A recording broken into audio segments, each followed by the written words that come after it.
Buenas tardes a todos, señoras y señores, directivos, compañeros y amigos, todos, muchos miembros de la Casa de León en Madrid, una casa hermana. En fin, sean bienvenidos a este acto y al Centro Asturiano de Madrid. Singularmente, pues quiero saludar, que veo por la primera fila, y me van a disculpar porque yo soy bastante despistado, a don Pedro Argüelles, que es además madreña, de Oro, y más nombres no puedo decir, me tenéis que soplar esto, quitando a José Luis Casas, el presidente primero, y a otros directivos, y en fin, pues muchas gracias realmente, porque este es un acto feliz el que nos convoca. La presentación de una obra de nuestro amigo el escritor Juan Pedro Aparicio, a mi derecha, sonadamente conocido, al que enseguida me voy a referir con mayor detalle, y que ha ganado con esa obra el Premio Internacional de Ensayo Jovellanos. A partir de la prensa leo que se trata de una obra que, según el acta del jurado, se adentra e indaga en la conocida incomodidad nacional para sentirse español. El jurado, se agrega, eligió la obra de Juan Pedro Aparicio entre las 159 presentadas desde 19 países, muchos de ellos iberoamericanos. El ensayo galardonado, se dice, incorpora opiniones de historiadores, de filósofos, escritores y antropólogos como José Ortega y Gasset, Julio Caro Baroja, Claudio Sánchez Albornoz y Américo Castro, que desde diferentes perspectivas disciplinares e ideológicas analizan el rumbo de España para tratar de entender las causas de la desafección de algunos a la patria. Quiero pensar que es, en todo caso, una minoría ruidosa. Y con arreglo a la sinopsis que sobre el libro hace Ediciones Nobel, el español no suele pecar de xenófobo. Por el contrario, en demasiadas ocasiones parece sentir horror de sus compatriotas, de sus vecinos, de los otros españoles. Y en algunos es una emoción tan intensa que puede llegar hasta el rechazo de sí mismos. Lamentablemente, tenemos que dar la razón a Juan Pedro Aparicio. No hay más que ver algunos energúmenos quemando banderas españolas o rompiendo fotos del jefe de Estado, o algunos políticos canijos y codiciosos azuzando la discordia y la división. Como asturiano, como presidente de este centro asturiano, que como todos sabéis es la casa de todos los asturianos y también de todos los amigos de Asturias, quiero recordar igualmente nuestra españolidad. Y es que, como consecuencia de que soplan amenazadores los vientos de la identidad adversativa y excluyente, empecinada en separar más que en unir, asume, en mi opinión, un carácter ejemplar la asturianía, que sin ser uniforme se distingue por su apertura y querencia a los otros pueblos de España y aun del mundo. La historia de España, como todas las historias, presenta claroscuros, pero no podemos quedar anclados en los errores, en las desavenencias, sumidos en las sombras o en ciertos procesos de desarrollo defectuoso. Estamos llamados a lanzar la vista al frente, al horizonte, a transitar por un camino compartido, a integrar armónicamente las diferencias, la diversidad, que es riqueza, sin que por ello se quiebre nuestra unidad. En todo este proceso, el papel de los políticos, de los intelectuales, de los periodistas, es fundamental, pero también el de todos los demás, hombres y mujeres sencillos, sensatos, buenos, que no quieren discordia, sino convivencia, que no quieren rencores, sino futuro. De otro modo, se impondrían las tesis de los modernos vanidosos, las opiniones de los canijos, de los acomplejados, de los cínicos, de los vanidosos, de los que no sienten a España ni 5 minutos, salvo en la cartera. He dicho en más de una ocasión que Asturias ha contribuido históricamente de modo significativo a lo que Ortega y Gasset llamaba un proyecto sugestivo de vida en común, y lo que precisa en la actualidad es un nuevo impulso. Ese proyecto, todo lo pensable y renovable que se quiera, se llama España, de largas raíces, una España hoy significativamente desnortada y con una solidaridad interregional amenazada. Cuantos libros y estudios contribuyan a conocernos mejor han de ser bienvenidos.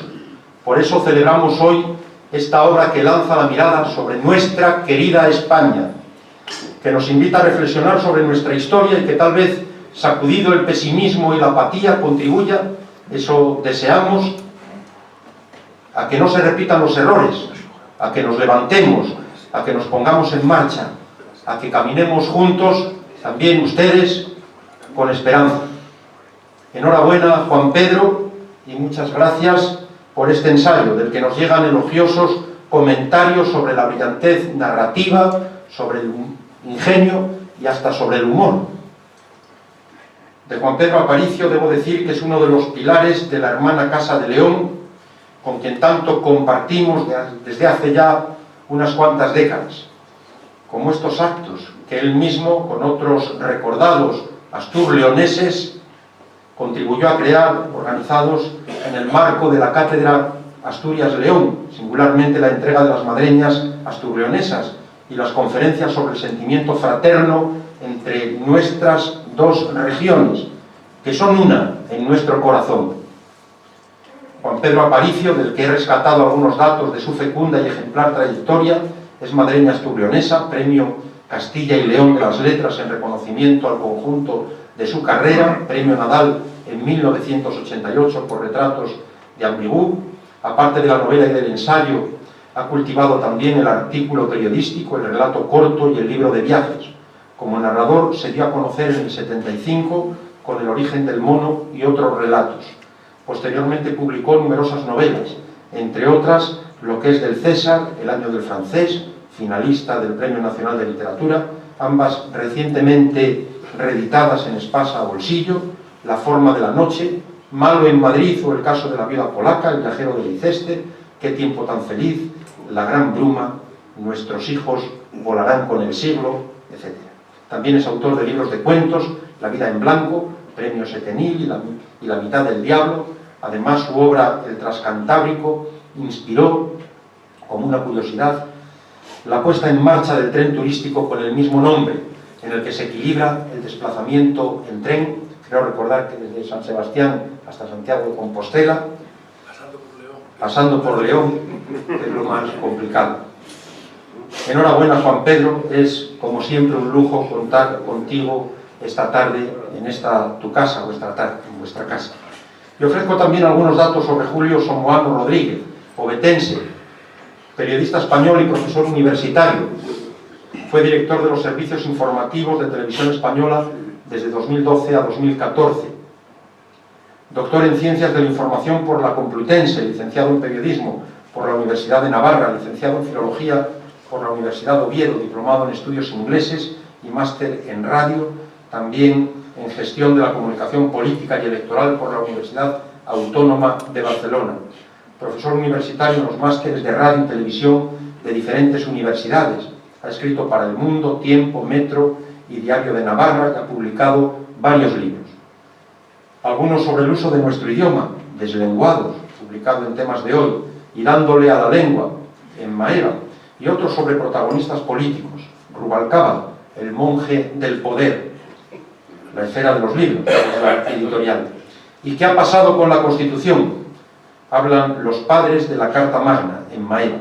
Es director y presentador de programas informativos, es desde luego un personaje muy popular, todos le vemos con frecuencia. Ha recibido numerosos e importantísimos reconocimientos, como una Antena de Oro por su trayectoria y el premio Cosío de Televisión por su documental Adolfo Suárez, mi historia. Muchas gracias, Julio, ya sabes que contamos contigo. Don Francisco Rodríguez García, Manzana de Oro y Asturiano Universal, doctor honoris causa por la Universidad de Oviedo, en un acto solemne y entrañable al que asistimos el presidente adjunto y yo, una verdadera maravilla, yo diría que un acto apoteósico, Paco, y por cierto aquel discurso memorable y magistral está disponible en nuestra página web, una página viva con muchísima documentación donde se puede rescatar y leer al completo para disfrute de todos. Es presidente del Consejo Superior del Centro Asturiano de Madrid, presidente de Industrias Lácteas Asturianas René Picot, que es marca de excelencia, desde Asturias por el mundo, un referente en definitiva del buen hacer empresarial. René Picot, el grupo lácteo español con mayor presencia mundial, multipremiado. Don Francisco Rodríguez, Paco, un humanista, un intelectual, un empresario ejemplar, a quien siempre hemos de agradecer su gran labor en beneficio de esta su casa. Muchas gracias, Paco. Y a mi izquierda, el presidente adjunto de esta casa, don Andrés Menéndez, que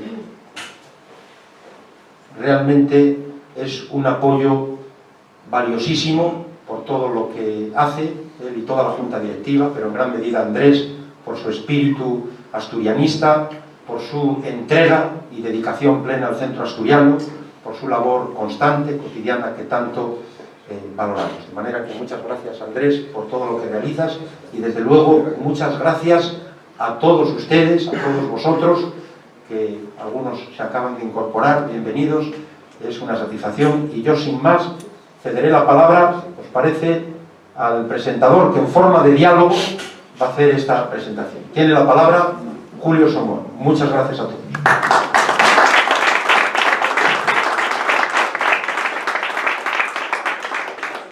Hola, ¿qué tal? Buenas tardes, noches a todos. Gracias por venir. Gracias al Centro Asturiano por seguir siendo un referente de la cultura, y además en un día especial. Un día especial porque venimos aquí a presentar un libro. Bueno, viene su autor, Juan Pedro. ¿Qué tal? Buenas tardes. Bueno, viene su autor, pero es que no es un libro cualquiera. Es que es un premio internacional de ensayo jovellanos. Y eso me suena bien, pero si profundizamos un poco en el premio, suena todavía mejor. Para que os hagáis una idea, el año pasado quien lo ganó, corrígeme Juan Pedro, fue Benigno Pendas, que es el director del Centro de Estudios Políticos y Constitucionales. Es decir, gente de primer nivel. Bueno, y aquí está Juan Pedro, ¿no? Y lo primero que te quiero preguntar, no sé si te lo ha preguntado mucha gente, es ¿tú cómo te enteras de que has ganado esto? Bueno, ahora te pregunto el libro, pero ¿tú cómo te enteras de que has ganado esto? Porque esto, en fin, no es cualquier cosa. Eso es siempre de la misma manera, ¿no? Una llamada telefónica. Me llamaron por teléfono, yo estaba en mi casa, ya se me había olvidado, porque nunca sabes ni cuándo lo van a fallar, ni además yo consideraba que era algo muy remoto que pudieran darlo, y me llamaron por teléfono y me dijeron que me habían dado el premio. Y claro, como me había presentado, no me pareció una broma. Y bueno, pues tan sencillo como eso. De finalista quedó Jorge Bustos, que es un periodista del Mundo, es de otra generación, pero también es un periodista brillante. O sea que la verdad es que tenemos libros de referencia en este premio internacional de ensayo jovellanos. ¿Y sentiste algo especial o es un premio cualquiera?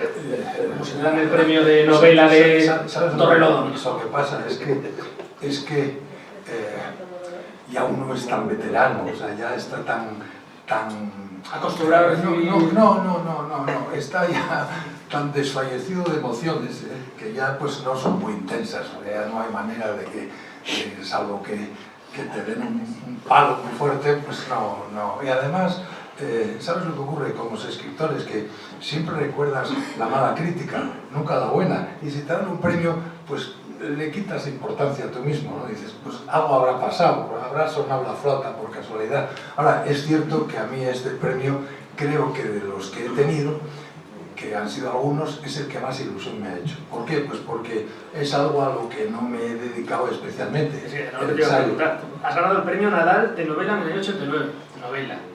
El premio 7000 de cuentos en 2005, de cuentos. Y ahora te pones a escribir ensayos. En plan, en tu tiempo libre, y ganas el premio internacional de ensayo jovellanos.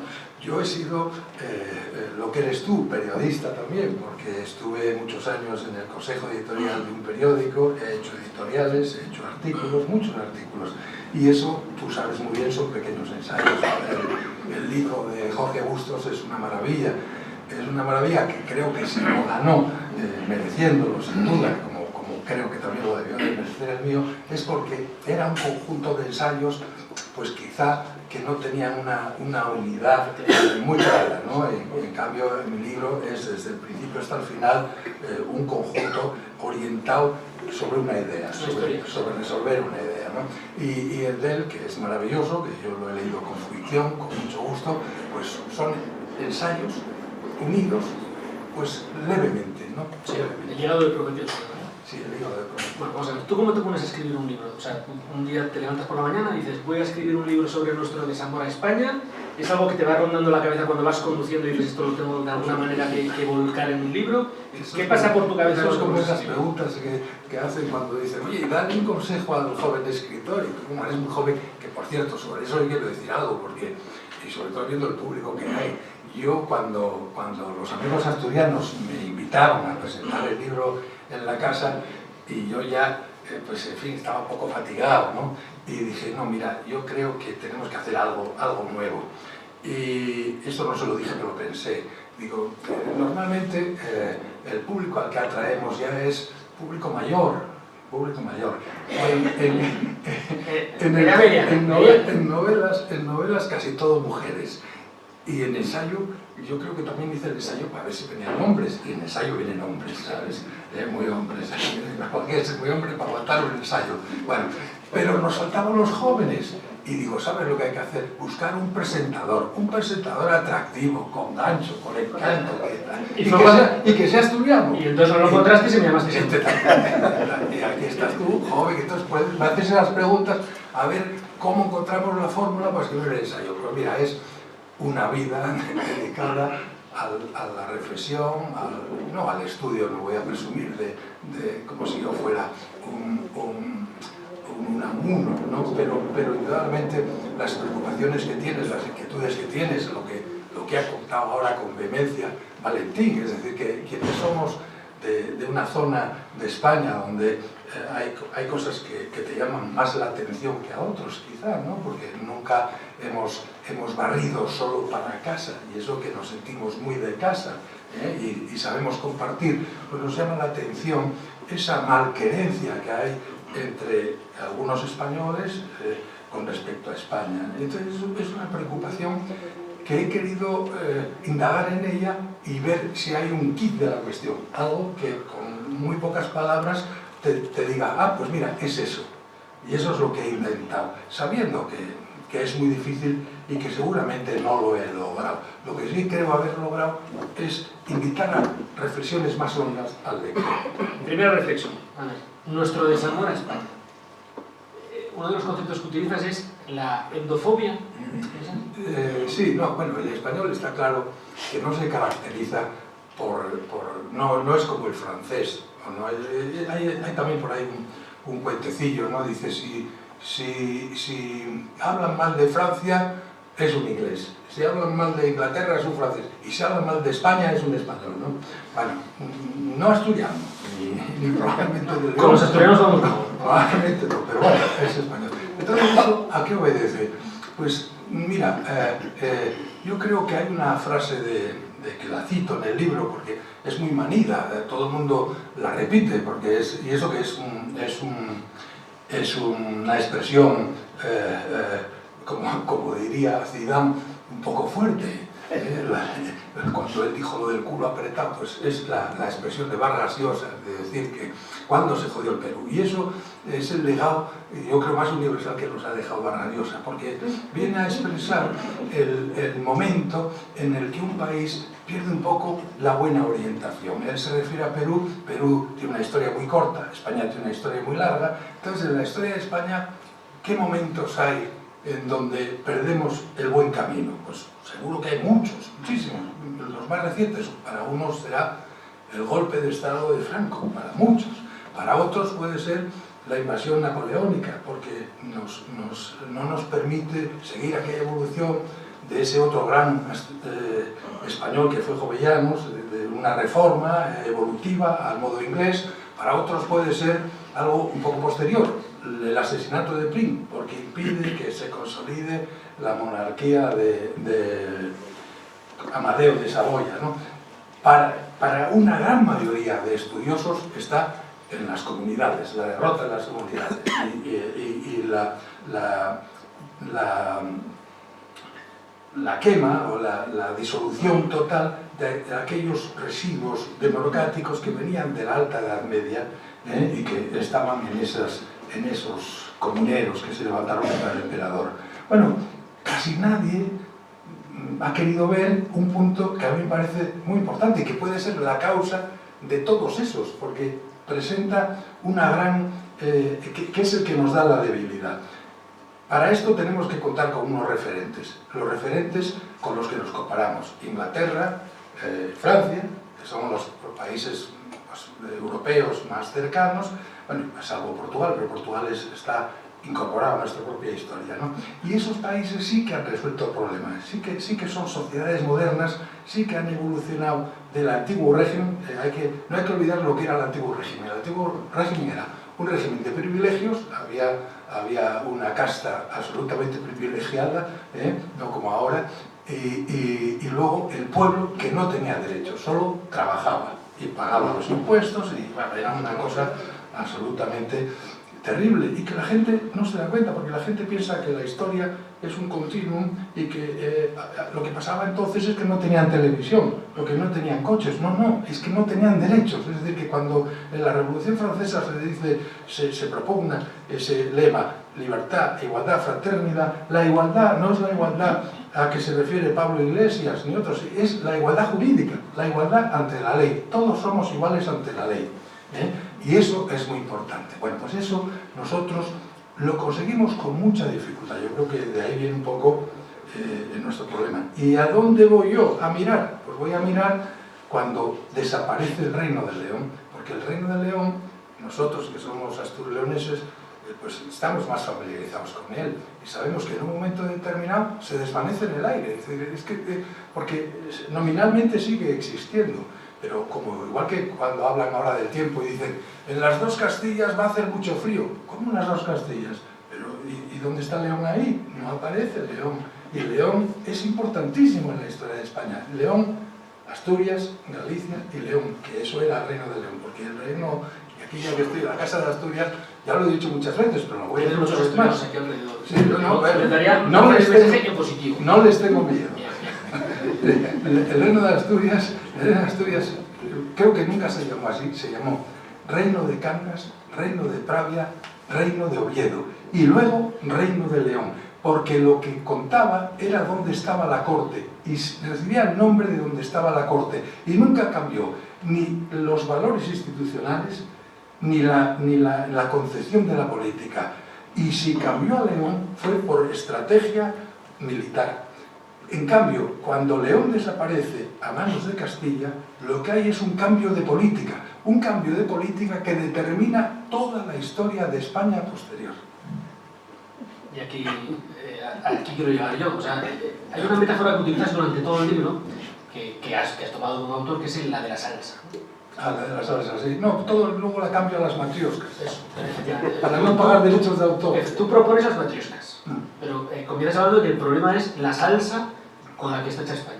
Explica un poco esa idea, porque yo creo que eso es bonito, porque me gustó en un momento dado, pero luego lo abandoné.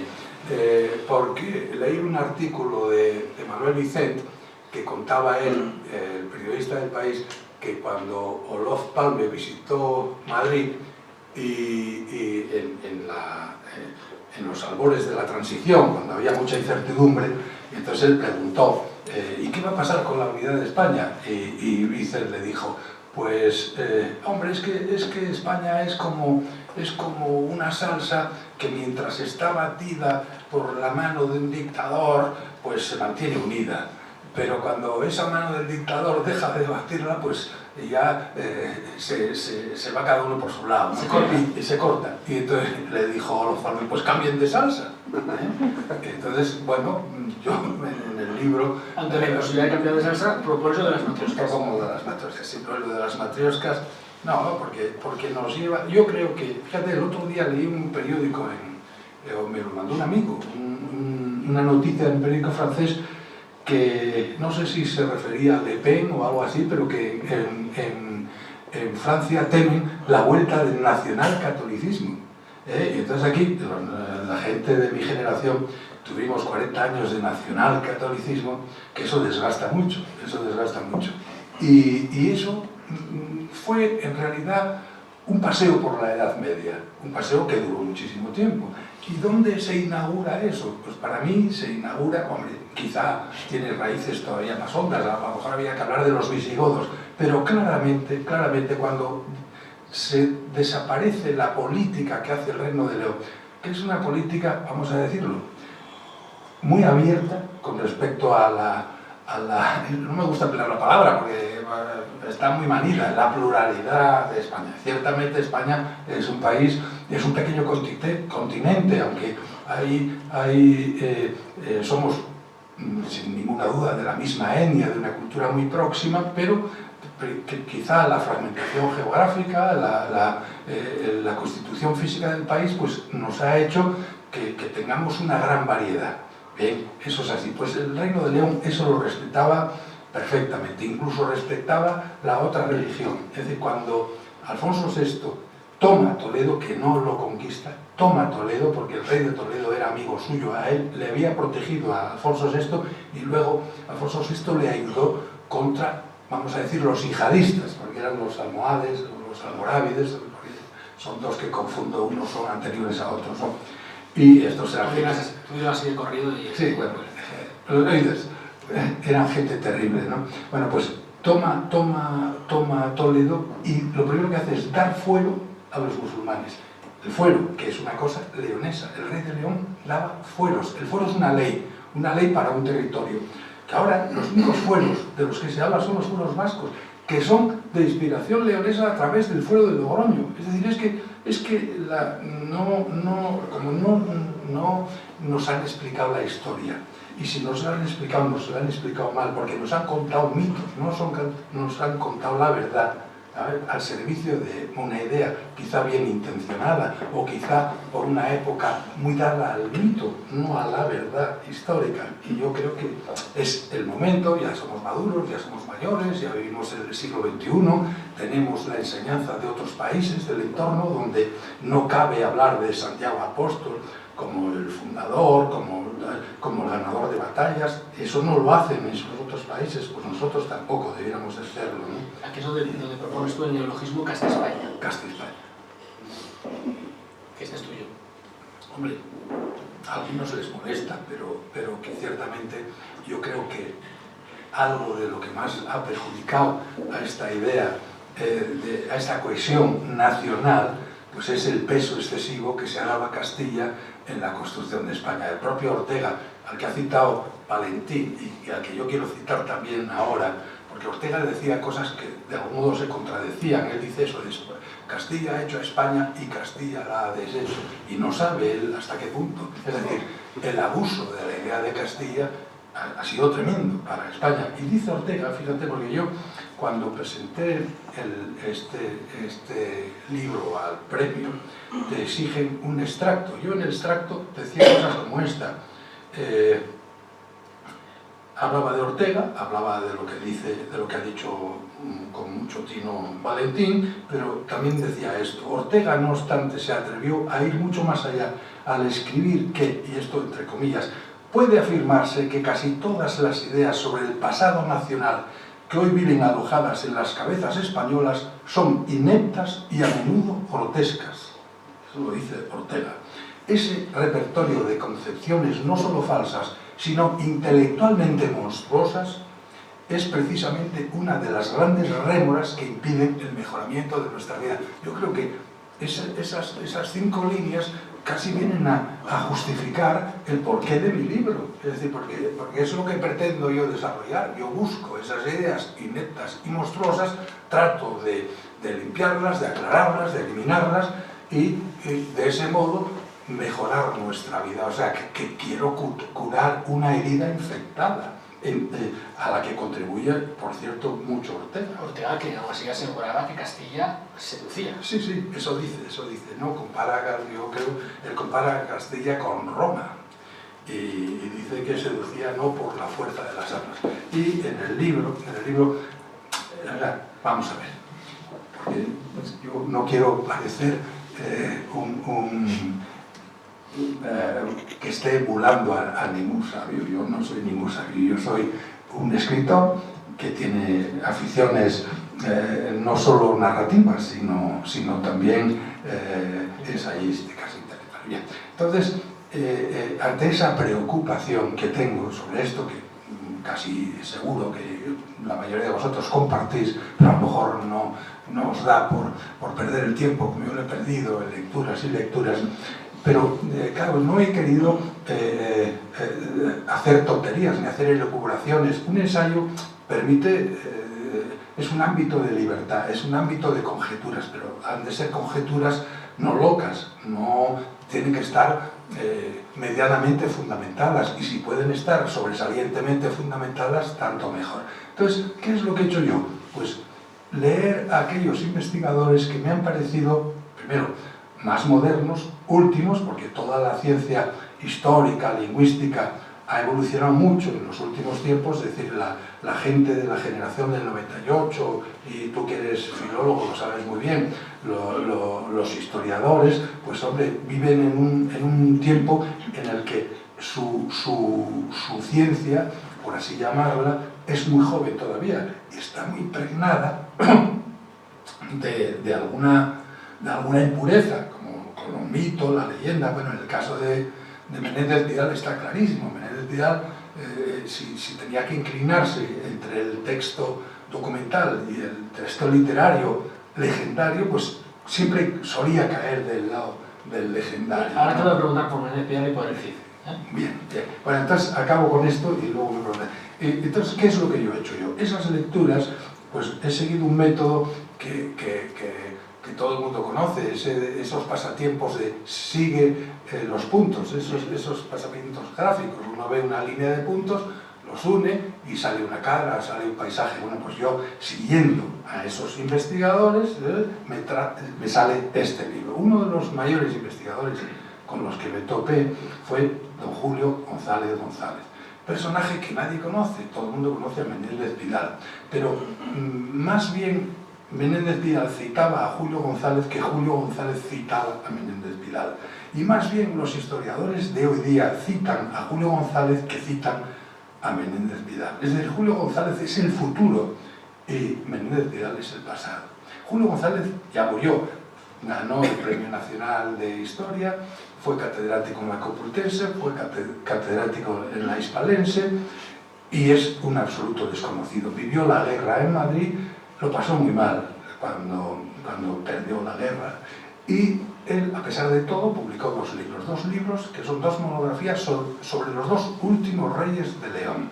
El último, el Alfonso IX, es el creador, o es a quien se atribuye esa primera reunión en la que nace el parlamentarismo en el mundo, Alfonso IX. Bueno, eso todo está estudiado minuciosamente por don Julio González González, al que nadie conoce. En España nadie conoce. Está prácticamente prohibido. Su libro no se puede encontrar. En cambio, en Australia, en cualquier sitio, encuentra uno de los libros de Menéndez Pidal. Pregúntame. No, la historia de Menéndez Pidal y el Cid, porque claro, todos hemos leído El Cantar de Mio Cid, todos nos hemos empapado de esa historia y empezamos a leer tu libro y se nos cae un poco todas las ideas que teníamos. Bueno, pues si lees el libro de un chico gallego que igual lo conoces, Miguel Anxo Jurado, porque debe leer de tu promoción. Lo citas. Lo cito mucho, ¿sí? Porque es que llama La invención del pasado. Bueno, él es mucho más fuerte que yo, porque yo, como digo, solo hago que unir los puntos, y en aquellos, en fin, por el prurito de mi experiencia periodística, creo que si no tienes algo comprobado, no debes de afirmarlo. Tú dices que dice este. Pero él es mucho más duro, porque hay un hispanista inglés, Colin Smith, que le acusa directamente de falsificar versos del poema del Mio Cid para acomodarlos a sus teorías. Lo dice. En la presentación que hice de este libro, una librería que me acompañó, la académica y filóloga Inés Fernández Ordóñez, ella, que es de la escuela de Menéndez Pidal, lo venía a justificar por la época, porque nadie pone en duda que Menéndez Pidal era un sabio enorme, era un hombre muy trabajador y con grandes conocimientos, pero la época le pudo, como quizá la época nos puede a todos.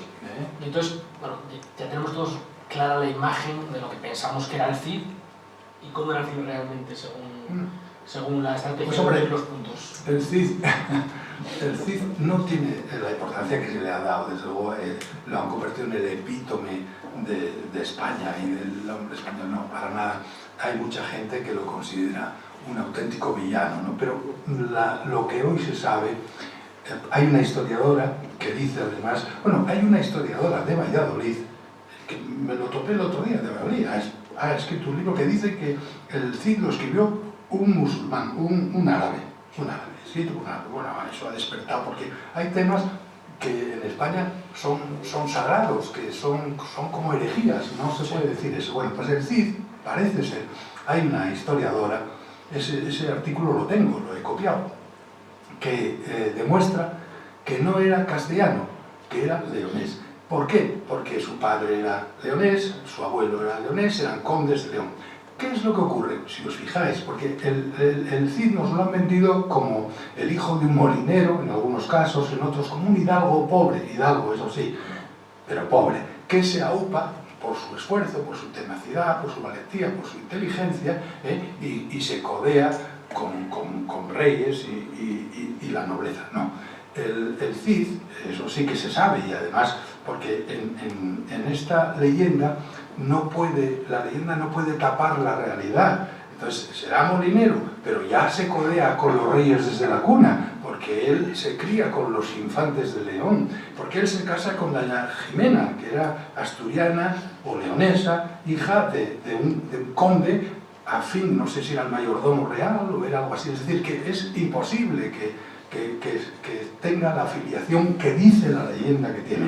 El Cid era probablemente ese árbol genealógico, nadie lo ha desmentido, lo que pasa es que se ningunea, es un documento que se presenta en un congreso de historia medieval en Alicante, nadie lo discute, pero se traga y allí se queda absorbido, y el Cid es... No. Y el Cid, que en Vivar le han hecho no sé cuántos medallas, el Cid era de Vivar, probablemente, eso sí que es una conjetura mía, porque era su hacienda de Vivar, porque igual que los lores no se llaman por su apellido, tú no podrías ser lord sumuano si no serías lord de Oviedo, donde tuvieras tus propiedades. Pues Rodrigo Díaz de Vivar no es que naciera en Vivar, es que tenía su feudo en Vivar, y le parecía poco lo que podía medrar con el rey de León, que, como digo, en el reino de León lo que prevalecía eran las ciudades con fuero.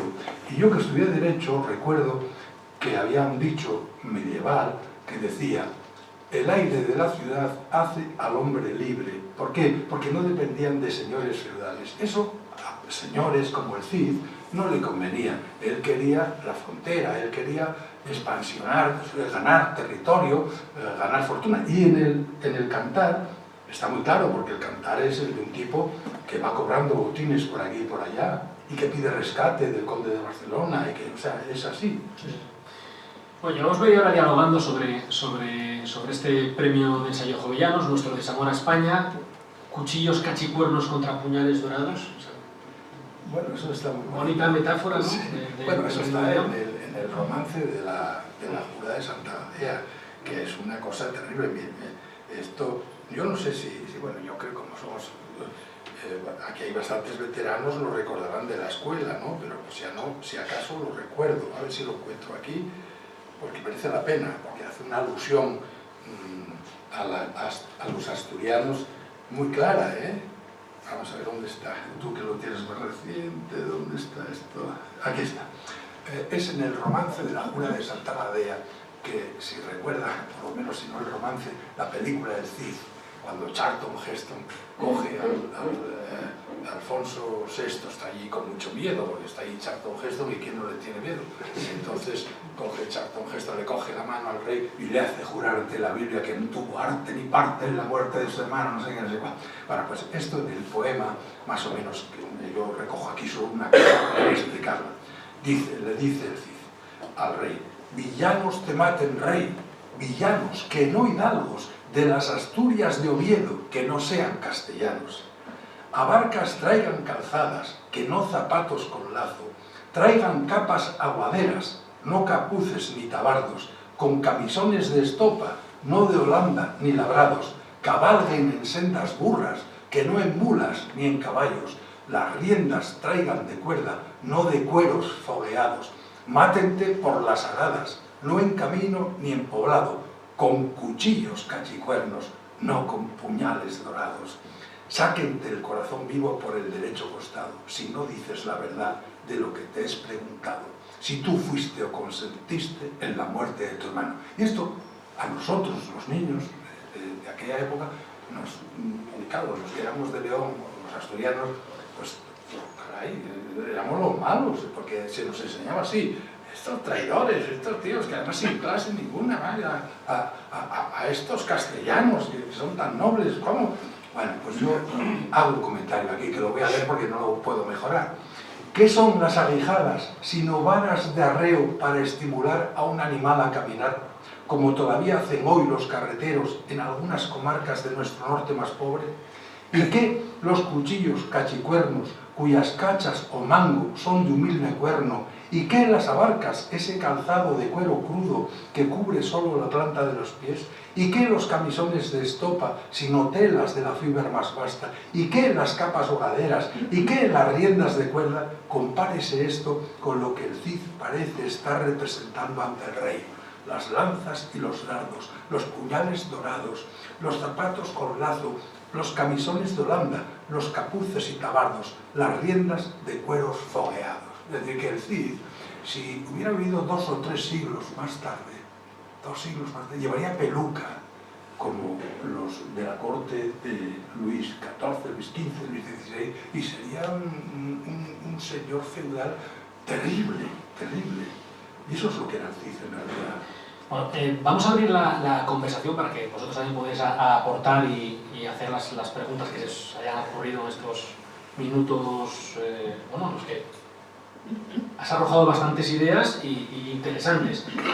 2 preguntas solo para terminar. La primera, en relación a Asturias. Mirad lo que contestas, porque de aquí a la puerta de salida son muchos metros. Estamos hablando del mito del Cid. Don Pelayo, ¿es un mito de Castilla-España? Eso lo dejo para otro día, no me atrevo con tanto. Pero... ¿Pasa palabra? No, me da igual, pero vamos, sí, casi mejor pasamos palabra porque nos vamos a confundir, ¿no? Nos vamos a confundir, es que no te vamos a dejar salir. Yo te voy a decir una cosa, mi madre se casó en Covadonga. Mi madre se casó en Covadonga. O sea que no voy a... Bien, o sea, lo dejas ahí, ¿no? ¿Con la respuesta? Y en mi casa, mi madre era asturiana que vivía en León y tenía a la Santina allí una hornacina que cuando cambiaron de casa y yo la quise recuperar, desapareció. Debió de venir algún albañil allí que debía de ser asturiano y se la llevó. Bueno, pues después de esta, vamos a ver si la última pregunta tiene una respuesta un poco más directa. Hablas del desamor de España, pregunta de actualidad, de la naturaleza plural de España o originaria, de los agujeros negros de la educación, que estamos así como estamos, ¿no? Estamos viendo los problemas con el encaje de Cataluña en España, problemas también con la educación, ¿no? ¿Recomendarías a alguien en particular este libro? Es decir, ¿crees que este libro podría ayudar a alguien a darse cuenta de algo? No me atrevo a ayudar a nada. Hombre, yo solo pienso... Mira, yo creo que un libro como este, igual que los otros libros que yo escribo, están hechos para la inmensa minoría. Y me explico. Yo creo que en España hay un público inteligente, cultivado, pero minoritario. Llegar a él es muy difícil, porque está muy disperso. Entonces, a esos se lo recomendaría. A otros, pues no, porque seguramente no es un libro, no es un bestseller. Yo creo que no he hecho un bestseller en mi vida, no sé hacerlo. Es que de cada 100 libros que se venden de ensayo, creo que son el 3%. O sea, a mí me parece valiente decir, yo tengo una idea sobre algo en concreto, nuestro desamor a España, y ponerse, remangarse y ponerse a escribir 280 páginas sabiendo que desde luego de esto no vamos a vivir. No, hombre, pero ya tengo callo sobre eso, ya te das cuenta que yo ya soy veterano. Sí, pero bueno, con el ensayo todavía más, ¿no? Bueno, pues felicidades una vez más por este premio y abrimos el turno. ¿Alguien tiene algo que decir? Preguntas, sugerencias, desahogos incluso. Desahogos,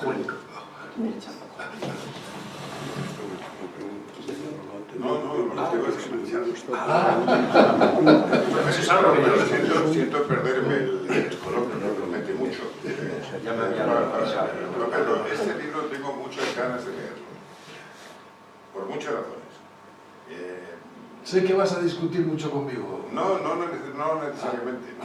Pero te iba a preguntar, bueno, te iba a preguntar si en ese libro haces alguna mención de un personaje que a mí me ha fascinado siempre, que es Bello Dolfos, que no sé si era bueno o malo. No, yo es que no entro en esos detalles, es decir, es que eso me parece, porque eso es, vamos a decir, halagar, no sé si los bajos sentimientos o qué, ¿no? Pero halagar algo que no me interesa. Bello Dolfos era un héroe leonés, un hombre que mató al rey, que atentaba contra el rey de León, y lo han convertido en el malo de la historia de España. Es decir, que está lo mismo, está en la misma línea de estos villanos te maten, de las Asturias de Oviedo que no sean castellanos, está en la misma línea. Es decir, nosotros, asturleoneses, lo deberíamos de entender mejor que los demás, porque es una gran mentira que hemos aceptado, pero con una complacencia enorme. ¿Y sabéis por qué? Y ahora sí que entro en una actualidad periodística. Hay una tesis doctoral que ha hecho alguien por ahí y ve el sentimiento que se tiene de nación o de región. Entonces, en concreto, en Castilla y León, los leoneses tienen un 80% o un 70%, se sienten más españoles que leoneses o castellano-leoneses, que eso se sienten muy pocos, ¿no? Y en Castilla es al revés. La mayoría se siente castellanos y no españoles. La mayoría, o sea, se sienten españoles, pero la mayoría prefiere tal. Entonces, eso a mí me lleva a pensar que, caray, que poco rendimiento da ser español y sentirse español en un mundo, en un universo en el que menos español se siente es el más rico y es el que más pide y al que más se le da. Eso sí que es algo que debiéramos de entender bien y de prepararnos para ello, porque nosotros nos ponen un pantano y decimos, es para España. Yo eso he luchado muchas veces por un pantano, en concreto de Riaño, me parecía que era una enormidad, y en cambio allí había una opinión muy favorable. Para el bien de España, los agricultores de Palencia y los agricultores de Valladolid, España, pero eso en el País Vasco no lo piensan así, en Cataluña lo piensan así, y son los que mandan, porque se hace una España a la medida de ellos. Entonces, eso sí, que yo creo que, no sé si este libro invita a reflexionar en eso, porque yo no entro en eso, yo pretendo tirar por elevación y que cada uno ya saque sus propias conclusiones. Muchas gracias. Te prometo que me lo voy a leer enseguida. Tiene el máximo interés y además aparece en un momento muy propicio para meditar sobre estos asuntos. Eso es verdad. Adelante. Bueno, dices que fue crucial para entender la historia de España, que fue crucial la desaparición, por así decir, del Reino de León, ganando Alfonso IX y la supremacía de Castilla. ¿Cuál fue la causa? Sí, hombre. Ha sido Alfonso IX el mejor rey que tiene León, 40 años. Pues hombre, fue... Sí, eso está bien. Bueno, es que también hay que dejar algo para que la gente tenga curiosidad y lo quiera leer. Pero está muy bien la pregunta. Indudablemente hay un elemento muy poderoso que está fuera de la península, que es el papado, que es la Iglesia. Es decir, la Iglesia, que siempre ha defendido muy bien sus intereses y con muy largo alcance, con mucho poderío, pues la verdad es que es muy pertinente tu pregunta, porque es la Iglesia la que al hacer que Castilla absorba al Reino de León con una maniobra muy turbia, muy preparada, muy meticulosa, con muchos años de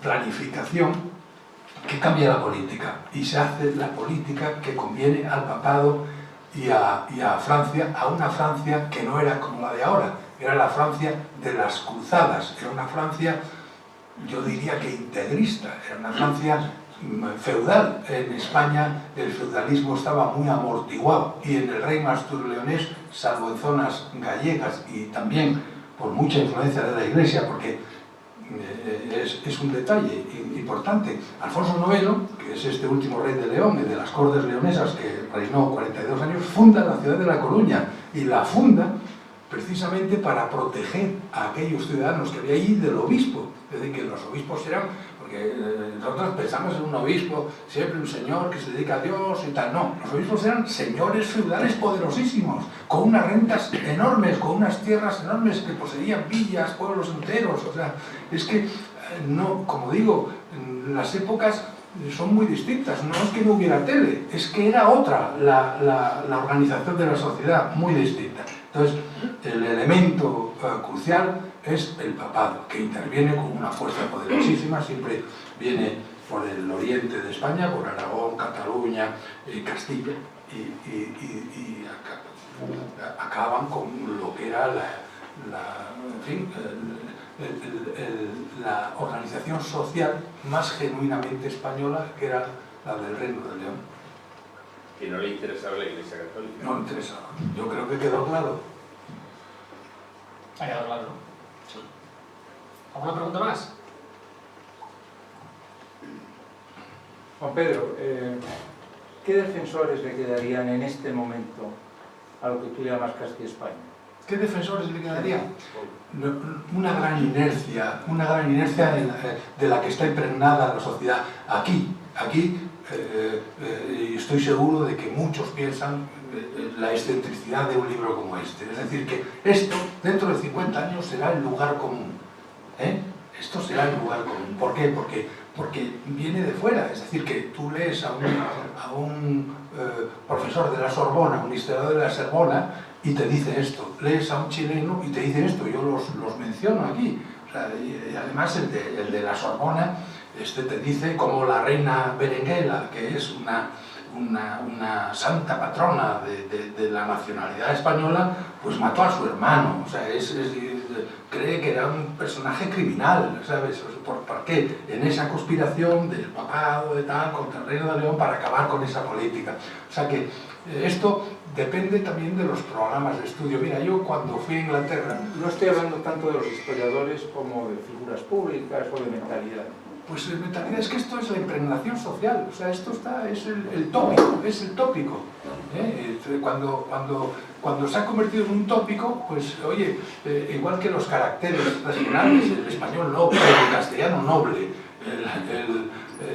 el otro, el andaluz gracioso, pues todo eso ¿cómo lo cambian? Pues yo no lo sé, pues hombre, esto es otra cosa, ciertamente, porque esto es un concepto de la historia de España, que ha venido dado, pues no sé si has acabado el libro, ¿no? Que empieza con Fernando III Santo, acaba con Franco, y bueno, pues aquí tenemos a la Iglesia que todavía defiende unos privilegios que no nos permiten el homologarnos con Occidente, o sea, con Occidente, ya no digo yo con la Rusia soviética, que más vale estar apartados de ella, pero es que el laicismo es una conquista de Occidente. Fíjate, es lo que nos separa del mundo musulmán, que es el antiguo régimen. Y nosotros todavía eso no lo hemos conseguido del todo, porque hay unos poderes ahí tremendos. Sí, Juan Pedro. Quisiera volver al hilo de una presentación que hiciste en la Casa de León. Mi preocupación es las ideas grotescas que dice Ortega acerca de la historia. Y yo pregunto, ¿Covadonga es una idea grotesca de la historia de España? ¿Don Pelayo es una idea grotesca? ¿Las Navas de Tolosa son ideas grotescas? ¿Santiago y Cierra España es una idea grotesca?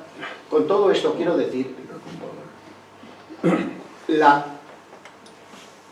Quiero decir que las naciones se construyen con mitos y que lo dice Américo Castro, que bien conoces. Américo Castro, cuando habla de los musulmanes, habla de la Guerra Santa como el gran mito, y frente a ese mito a la España cristiana no le queda otro remedio que recurrir a Santiago y Cierra España para contrarrestar la influencia de ese mito. Entonces, lo que hay detrás de estas preguntas es es lo siguiente, ¿realmente tú crees que a través de un análisis metódico, racional, podemos purgar la historia, las cosas sucias de la historia de España, grotescas de la historia, a través de un análisis? Es decir, es que en este momento Cataluña, España nos roba. España nos roba. ¿Qué hacemos frente a esa idea? Que para Cataluña es el no va más. Los vascos, con la dichosa batalla de Arrigorriaga, Sabino Arana. ¿Qué hizo Sabino Arana? Inventarse bulos. Y a eso se le ha llamado mucho, en la historiografía, la invención de España. Y termino brevemente. México, que no está tan lejos de nosotros, México legitima su independencia de España a través de un gran mito, que es el mito de Quetzalcóatl. Fray Servando Teresa de Mier, que es un dominico, se sube a la catedral 12 años, al púlpito de la catedral mexicana, 12 años antes de la independencia, y dice: señores, Quetzalcóatl se ha presentado en México personificado en Santo Tomás. Y fíjate qué argumento dice. ¿Quiere esto decir que si los españoles han tenido legitimidad para venir a España porque son herederos del Evangelio a través de una vía apostólica como Santiago, nosotros mexicanos tenemos el mismo derecho de igualdad frente a los españoles porque hemos recibido el Evangelio de otro apóstol, que es Santo Tomás, que está encarnado en la figura de ese héroe civilizador que es Quetzalcóatl? Entonces, terminando, realmente este análisis metódico que yo aprecio enormemente que haces tú, esta impregnación de racionalidad en los mitos de la historia, ¿a dónde nos conduce? Bueno, mira, yo esa pregunta me la hago, y me la hago en el libro. Si lo has leído, habrás visto, porque está en las páginas finales. Y voy a leer aquí, miraba aquí si tenía la segunda edición en Julio, pero no la tiene, porque esto ya viene en la segunda edición. Pero, vamos, la frase que recojo, no el comentario que yo hago, no la consideración que yo hago que coincide con eso que tú dices.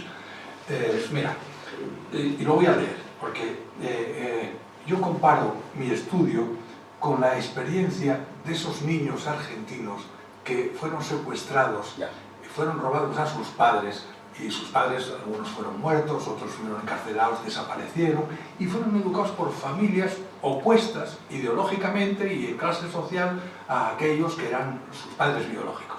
Bueno, luego, cuando fueron mayores y por la acción de las abuelas y de las madres de Mayo y todo ese lío, pues muchos de ellos averiguaron quiénes eran sus padres.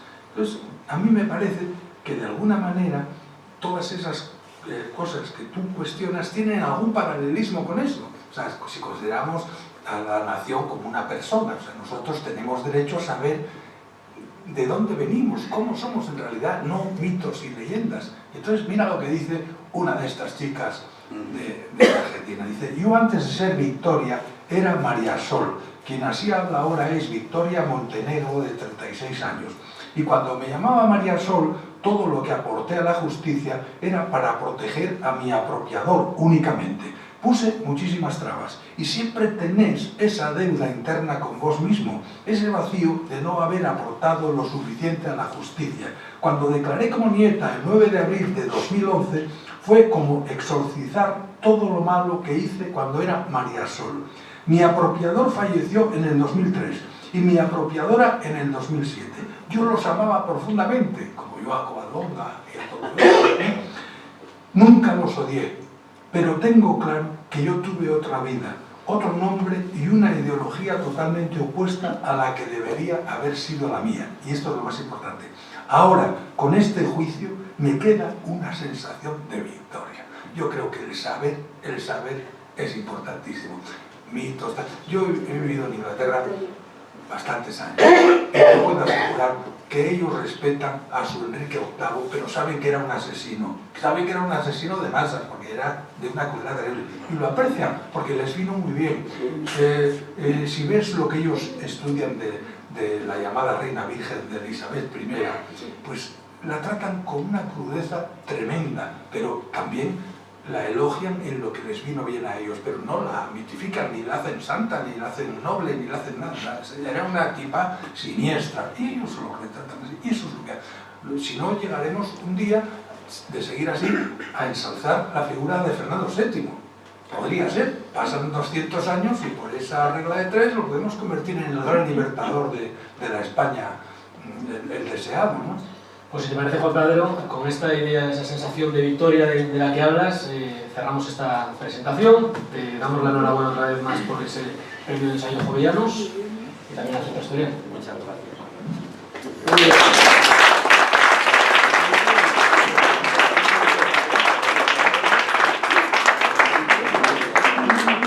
Bueno, muchas gracias a todos.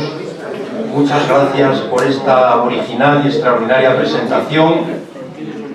Singularmente a Julio Somoano, ya sabes que contamos contigo y, como dice Juan Pedro, tenemos que hacerte socio.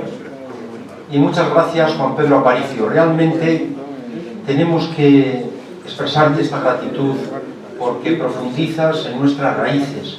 Alguien decía que gracias al libro, a este libro tuyo, sabemos un poco mejor de dónde venimos, nos invita a reflexionar sobre ello, pero a mí realmente también me interesa mucho, interesándome desde luego de dónde venimos, a dónde vamos.